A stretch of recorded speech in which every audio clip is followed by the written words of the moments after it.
بسم اللہ الرحمن الرحیم الحمد للہ وحدہ والصلاة والسلام علی من لا نبی بعدہ اما بعد فاعوذ باللہ من الشیطان الرجیم بسم اللہ الرحمن الرحیم الذي اعطى كل شيء خلقه ثم هدى صدق اللہ مولانا العظیم اللہم صل علی سیدنا و مولانا محمد وعلى آل سیدنا و مولانا محمد وبارک وسلم۔ قابل احترام بزرگان دین،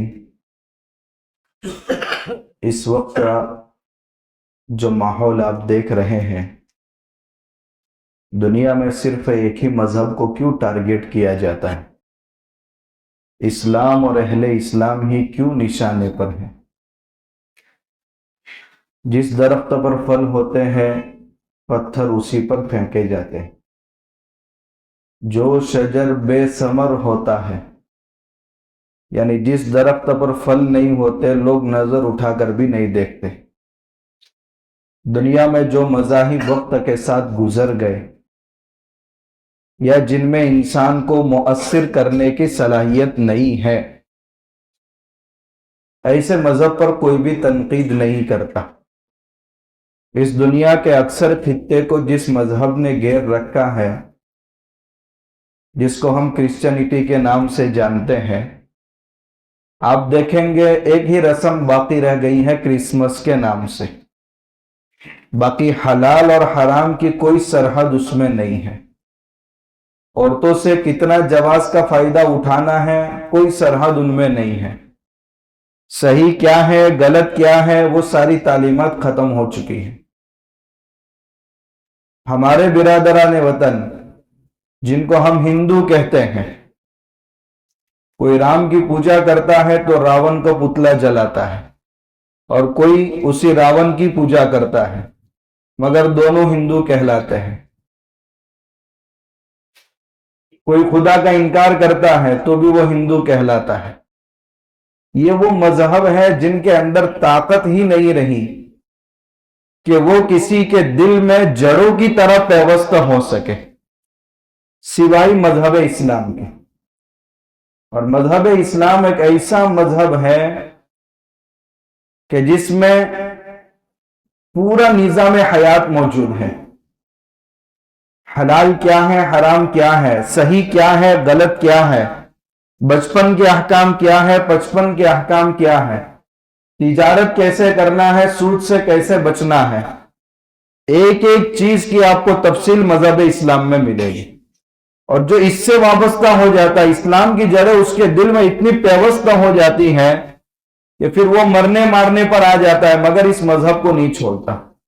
اس لیے اب دیگر مذاہب میں دیکھیں گے، اس کو قبول کرنا اس کو چھوڑنا ایک نارمل بات ہے، لیکن مذہب اسلام کو چھوڑنا یہ بہت بھیانک شمار کیا جاتا ہے۔ اس لیے اس کی اسلام میں سزا، مرتد کی سزا جو بتائی گئی ہے، سمجھایا جائے گا، ذہن بنایا جائے گا، ورنہ اسلامی حکومت ہوگی تو یہ اس کو باغی قرار دیا جائے گا۔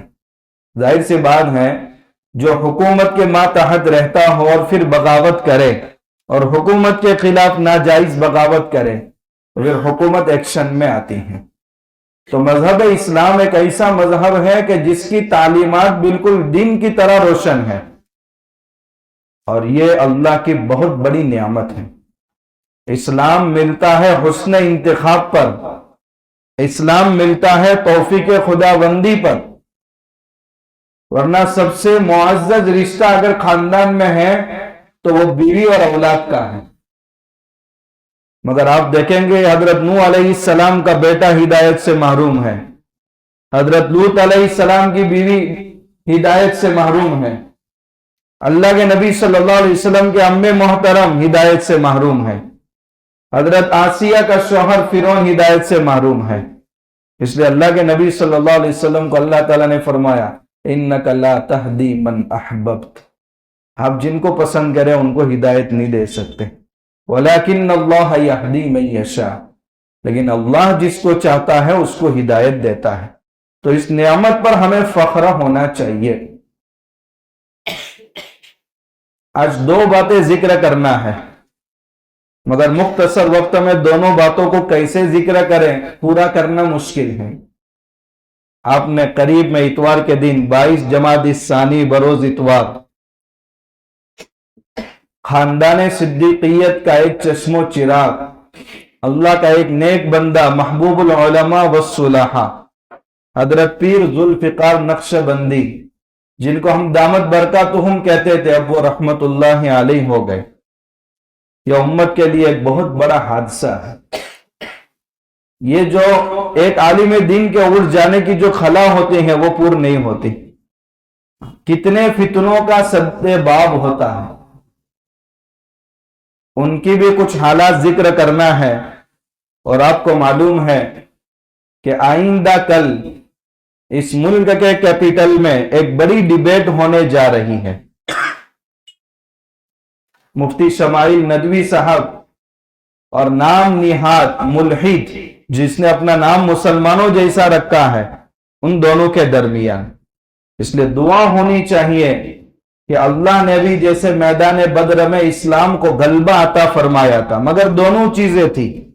اللہ کے نبی صلی اللہ علیہ وسلم پوری تیاری کے ساتھ گئے ہیں اور 17 رمضان کو اللہ کی طرف بہت متوجہ بھی رہے، اور اتنے گڑ گڑا کر اللہ کے سامنے دعا مانگی ہے کہ حضرت ابو بکر صدیق رضی اللہ تعالیٰ عنہ پیچھے سے آ کر کہہ رہے یا رسول اللہ، اللہ کی مدد بہت قریب ہے، کیونکہ حضور کے ہاتھ سر سے بھی اوپر اٹھ چکے تھے اور کندھے مبارک سے چادر نیچے گر چکی تھی، اور وجد میں وہ الفاظ نکلے تھے، اللہم ان تہلک ہذہ العصابہ لن تعبد فی الارض، اللہ یہ مٹھی پر جماعت ختم ہو گئی تو قیامت تک اس سرزمین پر کوئی سجدہ کرنے والا نہیں ملے گا۔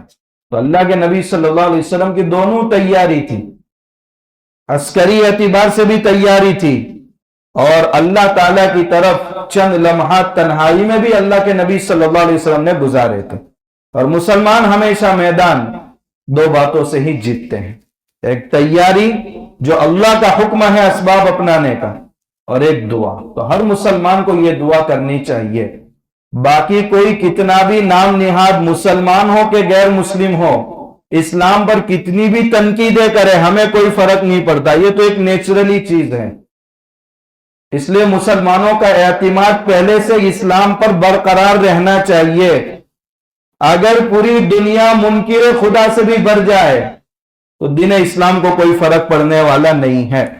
تو دونوں باتیں، مگر ایک موضوع کیسے جمع کیا جا سکتا ہے، اس لیے حضرت پیر ذوالفقار صاحب نقشبندی رحمت اللہ علیہ، جنہوں نے اپنی نصیحت کی ہزاروں باتیں اس دنیا میں چھوڑ کر کے گئے ہیں، خطبات فقیر 40 سے زیادہ والیوم میں چھپ چکی ہیں، اس کے 23 نمبر کے والیوم میں حضرت نے یہی بہت آسان انداز میں سمجھایا ہے، دا ایگزسٹنس آف گاڈ، خدا کا وجود اور اس کے کیا دلائل ہمارے پاس ہیں۔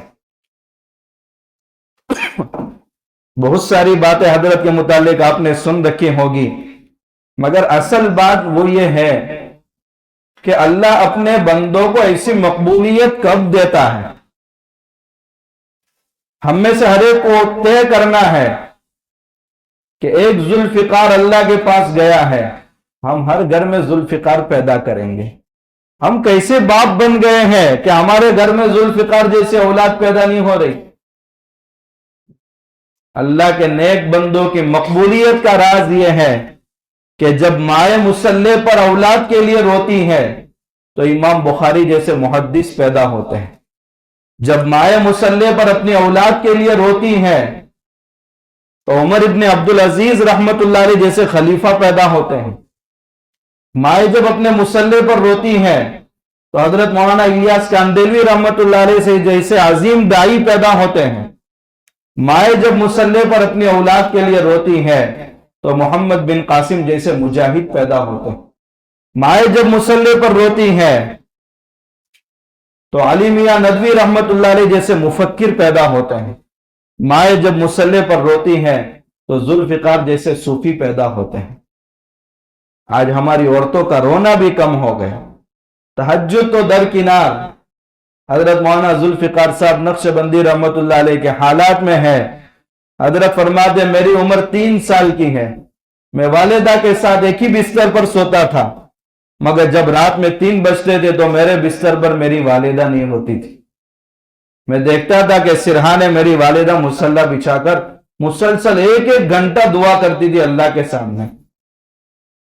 وہ ماں کا رونا موت کے بعد پتا چلتا ہے کہ ذوالفقار کتنا بڑا بنا ہے، اور میرا نام لے کر کے دعا کرتی تھی۔ وہ ماں کی دعائیں بعد میں اولاد کو کیسا بناتی ہیں۔ تو ایک ذوالفقار گیا ہے، مگر ہم میں سے ہر ایک کا ارادہ ہونا چاہیے کہ ہم ہر گھر میں ایسا بندہ پیدا کریں گے کہ آج عورتیں بانجھ ہو گئیں، کہ آج والدوں نے تربیت کرنا چھوڑ دیا۔ یہ تو ہم کم ہمت ہو رہے ہیں۔ حضرت کے حالات میں لکھا ہے، جس لائن سے حضرت اس تصوف میں آئے بہت مشکل ہوتا ہے۔ عصری تعلیم، اسکول کی تعلیم حاصل کرتے ہوئے جب 2 مہینے کی چھٹی ہو رہی ہے، حضرت فرماتے میرے دل میں شوق پیدا ہوا کہ محلے کی مسجد میں جا کر قرآن حفظ کروں۔ میں جب مسجد میں گیا، 2 مہینے کے اندر میں نے قرآن کے 6 پارے حفظ کر لیے۔ میرے استاد نے سمجھ لیا کہ یہ بہت ذہین ہے، کہا تم پورا قرآن حفظ کرو، مگر بڑے بھائی مجھے منع کر رہے تھے کہ اسکول کی تعلیم پر فوکس کرنا ہے۔ حضرت فرماتے میں اس دن والدہ کے پاس گیا اور بہت رویا کہ میرا بڑا بھائی میرے لیے رکاوٹ بن رہا ہے۔ تو والدہ نے بڑے بھائی کو بلایا اور کہا کیوں رکاوٹ بن رہے ہیں؟ کہا اماں جان میں کہاں رکاوٹ بن رہا ہوں، میں اس کو یہ کہتا ہوں کہ تیری اسکول میں کتنے سبجیکٹ ہیں؟ کہا 8 سبجیکٹ ہے۔ کہا قرآن کو بھی 9واں سبجیکٹ شامل کر لے۔ کہا میں 9واں سبجیکٹ اسکول میں کیسے پڑھ سکتا ہوں؟ کہا اس کا انتظام میں کروں گا۔ ایک اچھے استاد کا انتظام بھی کیا، 9 سبجیکٹ ساتھ میں لیے، حافظ قرآن بھی ہوئی اور قرآن کی تعلیم بھی مکمل ہوئی۔ انجینئر بننے کے بعد عالم کورس کا شوق پیدا ہوا اور عالمیت مکمل کی۔ ایک بجلی کے تاروں کو جوڑ کر روشنی پیدا کرنے والا، اللہ کے بندوں کو دلوں کے تار جوڑ کر اللہ سے جوڑنے والا کیسے بن جاتا ہے؟ یہ ماں کی دعائیں اثر کرتی ہیں۔ تقریباً اپنے بیان میں سوز اور گداز پیدا کرنے کے لیے کئی سال پہلے ایک معتبر عالم سے میرا خود سنا، 22 سال سے رات میں نہیں سوئے، مصلی پر راتیں گزرتی تھی۔ یہ ان کا کمال نہیں تھا، ان کے پیچھے جو نیک والدین تھے ان کا کمال تھا۔ اگر ہم اپنی زندگیاں درست کر لیں، ہمارے ہر گھر میں ایسے بندے پیدا ہو سکتے ہیں۔ لاکھوں ویران دلوں کو انہوں نے اللہ کی محبت سے معمور کر دیا۔ اللہ اتنا بڑا کام لیتے، تو ہم نے ان کی زندگی سے کیا حاصل کیا؟ بس وہی آج ہمارا سبب ہے اور ہمیں اس کو اپنی زندگی میں پیدا کرنا ہے۔ میں کیوں اللہ کے ایسے نیک بندے پیدا نہیں کر سکتا؟ اللہ کے لیے کوئی مشکل نہیں ہے۔ اللہ نے جو معرفت کا خزانہ حضرت ذوالفقار پر کھولا تھا، کیا اللہ میرے اور میری اولاد پر نہیں کھول سکتا؟ کیا اللہ کے خزانے آج خالی ہیں؟ ہمارا تو ایمان ہے قیامت تک نہیں، قیامت کے بعد بھی اللہ کے خزانے میں رتی برابر کمی نہیں ہوگی، بس لینے والوں کی کمی ہے۔ کوئی سائل ہی نہیں، کوئی مانگنے والا ہی نہیں ہے، ہم کسے راہ دکھائے، کوئی راہ رو منزل ہی نہیں ہے۔ تو ہماری اللہ سے مانگنے کی کمی ہے۔ کیا کبھی ہم نے اپنے اولاد کے لیے نیک تمناؤں کا اظہار اللہ کے سامنے کیا؟ ایک دنیا کی محبت چھوڑنے کے بعد آج پوری دنیا کی محبت میں گھر کر گئے۔ اللہ ہم سب کو ایسی نیک اولاد عطا فرمائے۔ ایسے موقع پر ہمیں یہ عہدہ کرنے کی ضرورت ہے کہ اللہ تعالی ہمیں وہ سلسلہ نصیب فرمائے، وہ خوف خدا نصیب فرمائے، وہ عظمت نصیب فرمائے، اور ایسا تقوی اللہ ہماری نسلوں میں پیدا فرمائے۔ دوسری بات جو حضرت کا مضمون ہے، ان مضمون کی کچھ باتیں آپ کے سامنے ذکر کی جاتی ہیں تاکہ کل کا عنوان ہمارے لیے سمجھنا بھی آسان ہو جائے۔ اس وقت عالمی لیول پر ایک ٹیم محنت کر رہی ہے ایکس مسلم کے نام سے، اور ان کی ویب سائٹ سے ہندوستان کے مسلمان بھی بہت زیادہ متاثر ہو رہے ہیں۔ کیرالہ میں ایک ایکس مسلم ان کی جو ویب سائٹ ہے بہت ایکٹیو ہے اس معاملے میں۔ اور بہت آسانی سے ہمارے نوجوان شک میں مبتلا ہو جاتے ہیں. یہ شک بہت خطرناک بیماری ہے. شک جب پیدا ہو جائے اس کے بعد معیار ایمان نہیں باقی رہتا، فساد پیدا ہو جاتا ہے ایمان میں. جس بندے کو اللہ کے وجود کے بارے میں شک ہو جائے وہ اللہ کے احکام کا پابند کیسے بنے گا؟ اس لیے اللہ کے نبی صلی اللہ علیہ وسلم نے سب سے زیادہ بھیانک اگر کسی گناہ کو بیان کیا ہے تو وہ شرک ہے. مگر آپ اپنی دعا میں سب سے پہلے جس سے پناہ چاہتے ہیں، شرک سے پہلے بھی شک سے پناہ چاہ رہے ہیں. اللہم انا نعوذ بک من الشک والشرک والشقاق والنفاق. اے اللہ میں تیری پناہ چاہتا ہوں شک سے. اللہ ہم سب کے اور ہمارے نسلوں کی اس سے حفاظت فرمائے. یہ شک کیسے پیدا ہوتا ہے؟ جب علمی لیول کم ہوتا ہے اور سامنے والے کا جھوٹ پکڑنے کی طاقت نہیں رہتی تو پھر انسان شک میں مبتلا ہو جاتا ہے. کبھی بھی جب آپ سے کوئی اللہ کے وجود کے بارے میں دلیل کا مطالبہ کرے، آپ فوراً اس کو یہیں پر روک دیں کہ تم تو خدا کو نہیں مانتے، پھر بتاؤ کہ اس کائنات کو پیدا کس نے کیا ہے. وہ لے دے کے یہی کہیں گے کہ ایک مادہ تھا، بگ بینگ تھیوری، اس میں پھر وسفوٹ ہوا اور اس کے بعد خود بخود کائنات وجود میں آ گئی. بھئی یہ کیسا مادہ تھا جو اندھا تھا، بہرا تھا، سنتا بھی نہیں تھا، اور اس سے اتنا بہترین کارخانہ وجود میں آ جائے. ایک اندھے مادے کو تم مانتے ہو اور ہم یہ کہتے ہیں کہ اتنی بڑی کائنات کو ایک طاقتور خدا نے بنایا ہے. تو ہمارا عقیدہ بہتر ہے یا تمہارا عقیدہ بہتر ہے؟ بس یہی پکڑ لو تو اس کی جان نکل جائے گی. یہیں سے کہیں آگے نہیں بڑھنے دینا، ورنہ ان کے مفروضہ سوالات متعین ہیں سائنس کی روشنی میں اور آگے شک میں مبتلا کر دیتا. کوئی خدا نہیں ہے تو یہ کیسے کائنات وجود میں آئی؟ اگر اسی مادے سے وجود میں آئی تو کیا کوئی تصور کر سکتا ہے کہ ایک دیگ کے نیچے دیا سلائی رکھی ہوئی ہے، اچانک وہ جلتی ہے اور دیگ میں بریانی تیار ہو جاتی ہے؟ کون دنیا کا آدمی اس کو تسلیم کر سکتا ہے؟ ایک زمین ویران ہے، اچانک اس میں کیا ہوتا ہے کہ بہترین بلڈنگ اور کلاک ٹاور تیار ہو جاتا ہے. ایک کم عقل آدمی بھی اس کو تسلیم کرنے کو تیار نہیں ہوتا. بس جو اس کو یہاں پر روک دیتا ہے اس کی جان یہیں پر نکل جاتی. لیکن اس کا یہ مطلب نہیں ہے کہ ہمارے پاس خدا کے وجود کے دلائل نہیں ہے. لیکن جب بات آپ آگے بڑھائیں گے تو ان کے پاس ایسے سوالات ہیں کہ جن پر پکڑ کی آپ میں طاقت نہیں ہے. اس لیے وہ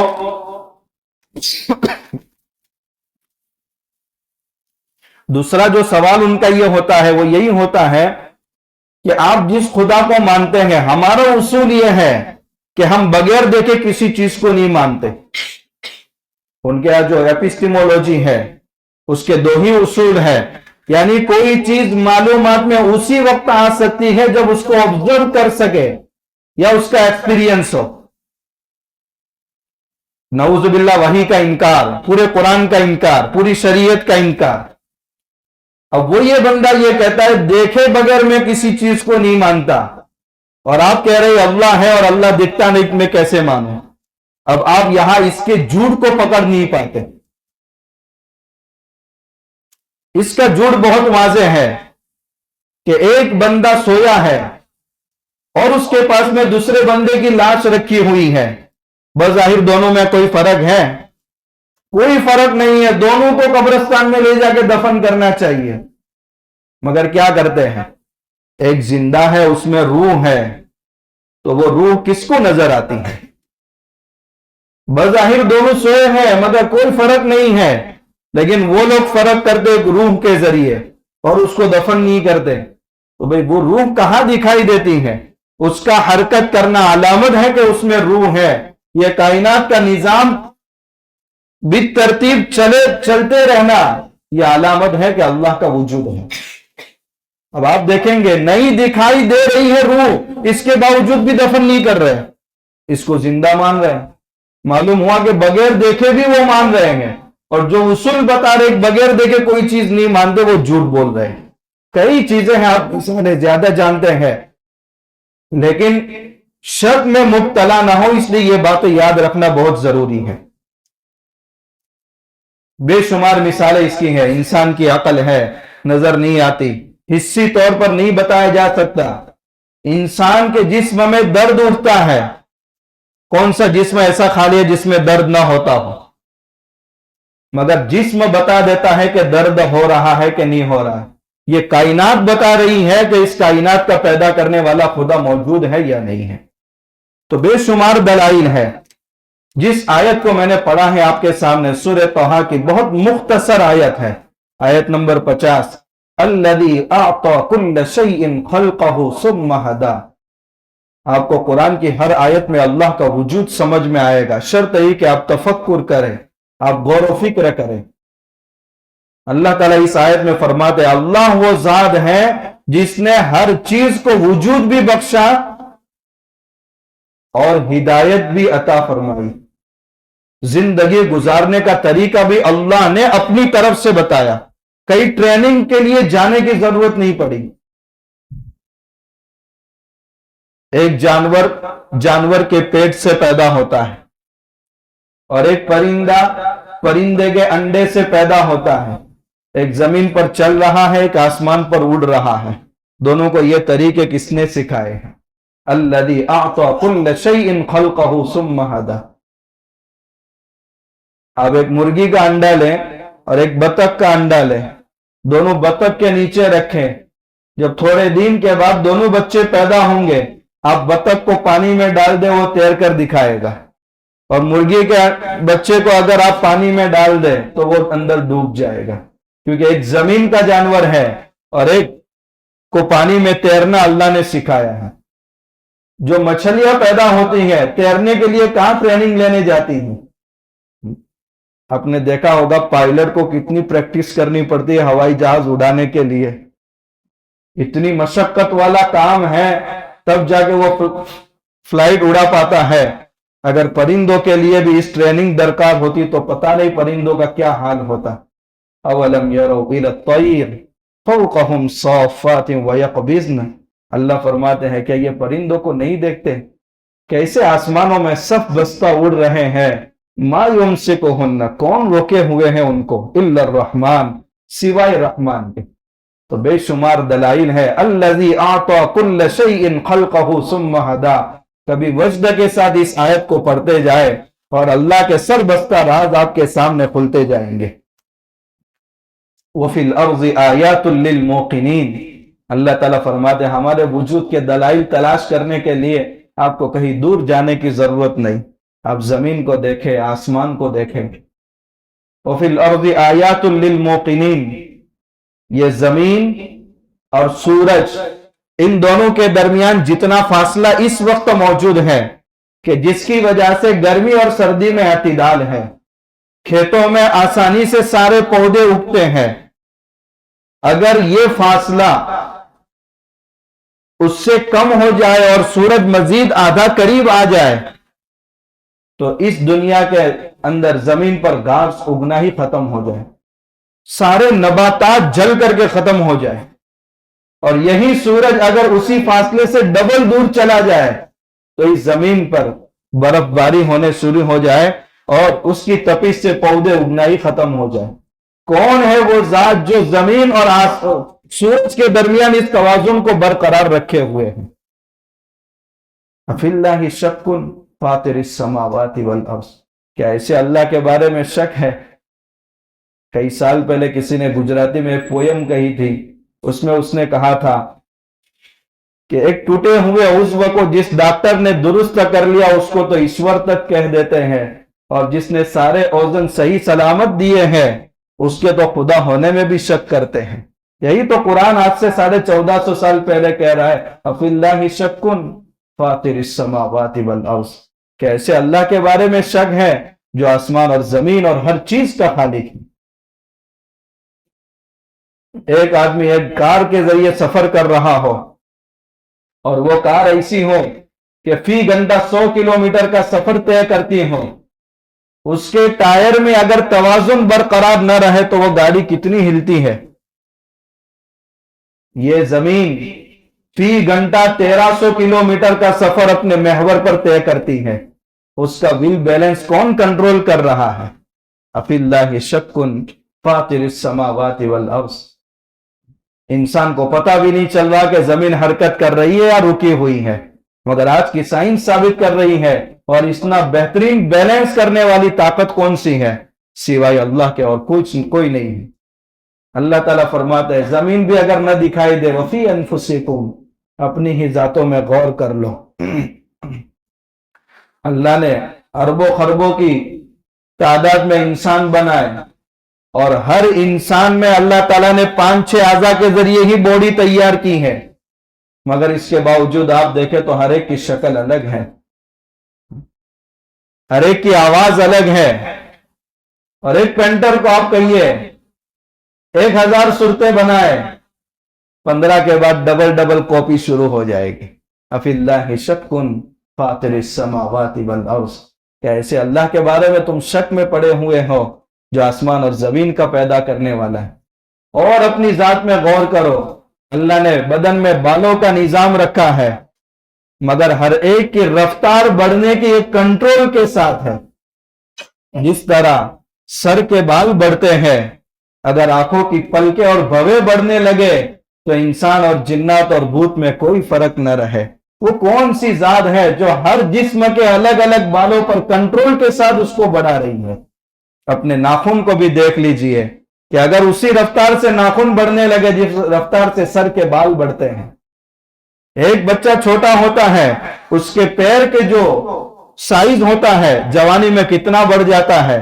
اگر یہی سائز تمام ہڈیوں کی بڑھ جائے، کانوں کی بھی اتنی سائز بڑھ جائے، دانتوں کی بھی اتنی سائز بڑھ جائے تو انسان کو منہ میں دانت رکھنا مشکل ہو جائے. افی اللہ شک فاطر السماوات والارض. ایک ایک چیز پر کس کا کنٹرول ہے؟ اگر خود بخود کوئی چیز ہو جاتی ہے تو ہر ایک سیم ہونی چاہیے. افی انفسکم افلا تبصرون، کیا کبھی غور نہیں کرتے؟ یہ اللہ تعالیٰ دعوت دے رہے ہیں. مزید اپنے ایمان کو چمکانے کے لیے اپنی ذات میں غور کرنا بھی ضروری ہے. حضرت پیر ذوالفقار صاحب نقشبندی رحمت اللہ علیہ نے جو دلیل ذکر کی ہے وہ بھی بڑی زبردست ہے. ایک شہتوت کا جو پتا ہوتا ہے، جب بکری کھاتی ہے تو دودھ نکلتا ہے، جب شہد کی مکھی رنگ چوستی ہے تو شہد بنتا ہے، اور ریشم کا کیڑا کھاتا ہے تو ریشم تیار ہوتا ہے، اور ہیرن اس پتے کو کھاتا ہے تو مشک کا نافہ تیار ہوتا ہے. کیا انسان ایسی 15 مشینیں بنا سکتا ہے کہ ایک ہی پتا سب مشینوں میں ڈالا جائے اور الگ چیزیں تیار ہوتی ہیں؟ کہ کون تیار کر رہا ہے؟ افی اللہ شک فاطر السماوات والارض. کیا ایسا اللہ کے بارے میں شک ہے جو آسمان اور زمین اور ہر چیز کا پیدا کرنے والا ہے؟ ایک بندے کو اللہ کی کاریگری پر اعتراض ہونے لگا. ایک مرتبہ اس نے دیکھا کہ اتنا بڑا کدو اتنی معمولی بیل پر، اور آگے گیا تو دیکھا کہ اتنا بڑا درخت کو اتنے چھوٹے آم. نعوذ باللہ، اللہ کے کام بے ڈھنگے ہیں. اتنے میں آنکھ لگ گئی اور آم درخت کے اوپر سے گرا تو اس کے ناک پر گرا. کہنے لگا اللہ تیری قدرت سمجھ میں آ گئی. اگر یہاں اللہ تعالیٰ کدو بڑا لگا دیتا تو پتہ نہیں میرے ناک کی کیا حالت ہوتی تھی، میں کون سے ہاسپٹل میں سویا ہوتا تھا. افی اللہ شک فاطر السماوات والارض. کیا ایسے اللہ کے بارے میں تم شک میں پڑے ہوئے ہو؟ اس لیے ہمیں چاہیے کہ اپنے اسی ایمان کو جو اللہ کے حسن انتخاب سے ہمیں ملا ہے، اللہ کی توفیق سے ہمیں ملا ہے، جس پر جان دینے والا انسان شہید کے مرتبے پر پہنچ جاتا ہے، اس ایمان کو کبھی کسی قیمت پر اپنے ہاتھ سے جانے نہ دے. اور فکر اس بات کی ہونی چاہیے کہ اپنے نسلوں میں بھی یہی ایمان سلامت رہے. اس کے لیے یہ دور چاہتا ہے کہ کچھ لوگوں کو قربانی دینی پڑے گی.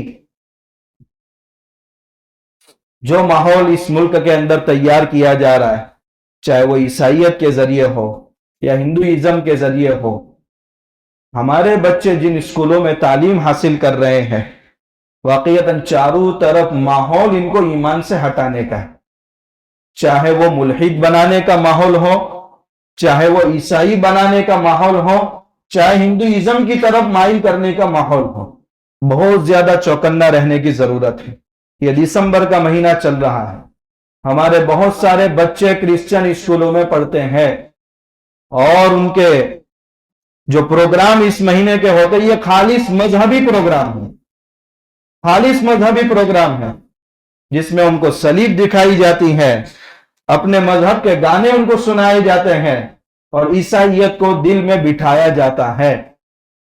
ان کا طریقہ کار ایسا ہے، یہ غریبوں میں بھی عیسائیت کو اناج وغیرہ دے کر کے ان کے دل میں محبت اسی کی بٹھاتے ہیں۔ تعلیم کے راستے سے آپ دیکھیں گے ان کے ادارے بظاہر بہت ڈسپلن والے ملیں گے، مگر اندر جس طرح کی محنت ہو رہی ہے۔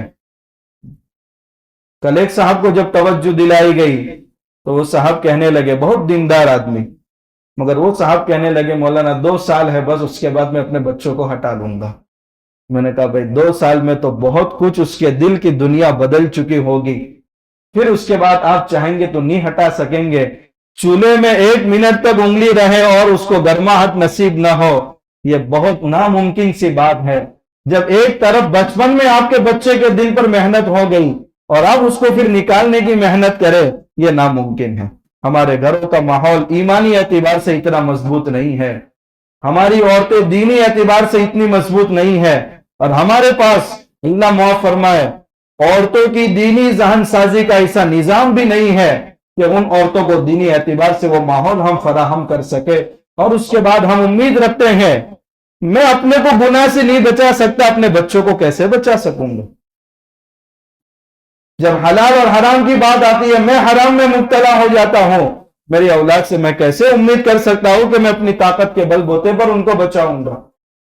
اس لیے بہت مشکل حالات میں ہماری نسلیں جی رہی ہیں، ہمیں اپنی تربیت کا حق ادا کرنے کی ضرورت ہے۔ صحابہ نے اس قیمت کو سمجھا تھا، ایمان کی نعمت کو سمجھا تھا۔ حضرت خبیب انصاری رضی اللہ تعالیٰ عنہ، بدر کی قیدیوں کے مقابلے میں ان کو پکڑ لیا گیا تھا اور اہل مکہ نے ارادہ کیا تھا کہ ہمارے بدر کے اندر اتنے لوگ مارے گئے تو ان کو بھی شہید کر دیں گے۔ حضرت خبیب انصاری رضی اللہ تعالیٰ عنہ نے ایک اجازت مانگی، مجھے 2 رکعت کی نماز کی اجازت مل جائے۔ آپ نے نماز لمبی نہیں کی ہے اور یہ فرمایا ہے اگر تم یہ گمان کرتے کہ شاید میرے موت کے ڈر سے کہ میں ایک ایمان والا ہوں اور موت کے ڈر سے میں نے اپنی نماز لمبی کر لی ہے، اگر یہ گمان نہ ہوتا تو میں اپنی نماز لمبی کرتا، مگر تمہارے دل میں غلط فہمی ہو سکتی تھی اس لیے میں نے اپنی نماز کو بھی لمبا نہیں کیا۔ بس یہی چیز کہ ایمان ہمارے لیے سب سے زیادہ عزیز، ہماری زندگی سے بھی زیادہ ہمارے لیے ایمان عزیز ہے۔ بہت سارے حضرات یہ کہتے ہیں، یہ دلیل معقول ضرور ہے کہ ہمارے اردو اسکولوں کا ماحول ٹھیک نہیں ہے، اعمال تو بگڑ جائیں گے مگر ایمان تو سلامت رہے گا۔ اس سے بڑھ کر اور کیا چیز ہے؟